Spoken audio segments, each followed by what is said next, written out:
we're talking about the 1930s, 40s, 50s, into the 60s, when you're seeing more housing being built, more single family homes instead of multifamily structures and things like that.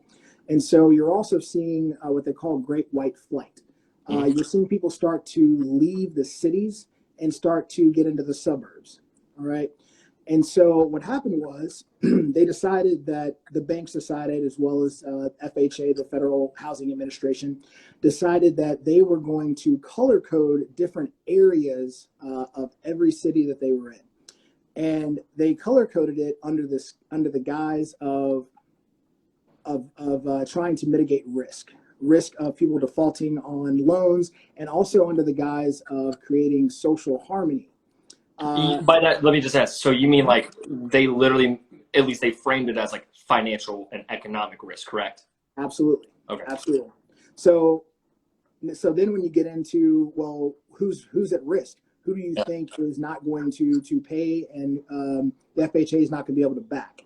And those people were African Americans, and they were very explicit about that in their rules early on. Now, over time, we got lawsuits and things like that to try to change things, but they still found ways around that. And I won't get into that, but I promise you, if you do research and read this book, they will go into all of the different court cases and how they would change the wording to get around it.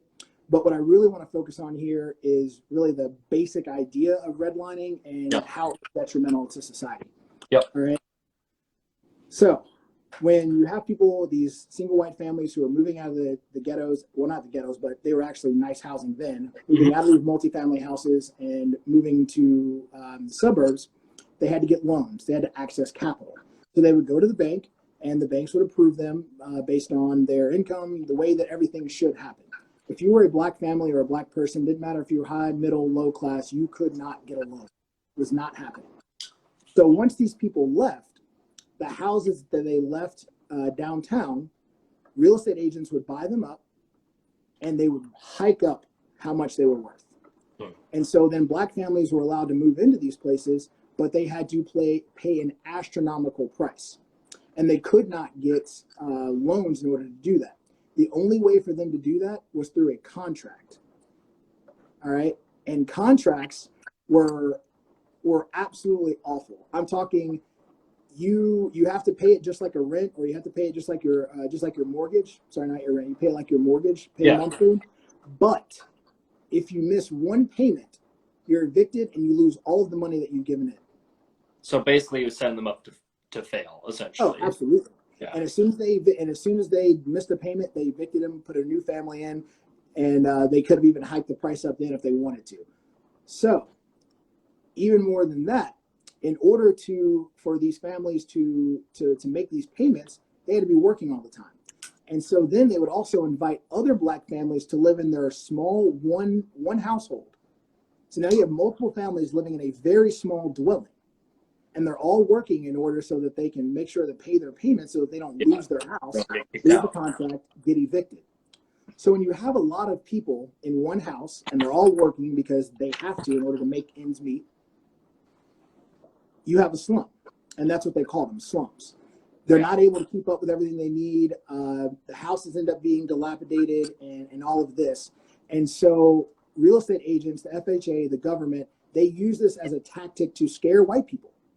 They said, we're not going to have African Americans and black people in our white communities because they're going to make them slums. They don't take care of their things. They're dirty. Set them up to literally be that.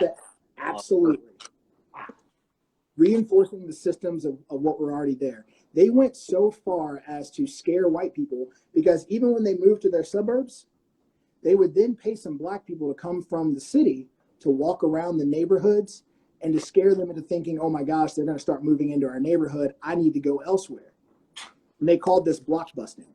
They would have people call their houses and ask for black sounding names. These were all scare tactics to get them to leave their houses so that real estate agents could go in and then buy these houses, rake up the prices, get black families in there and pay and make them pay more on contract, have them lose their money so that they make money, and black people have to go elsewhere. I'm literally like mind blowing. I knew about redlining to the extent of like them literally redlining certain areas Right. that were deemed at risk for economic development. I understood that. I didn't understand the insidious nature behind that.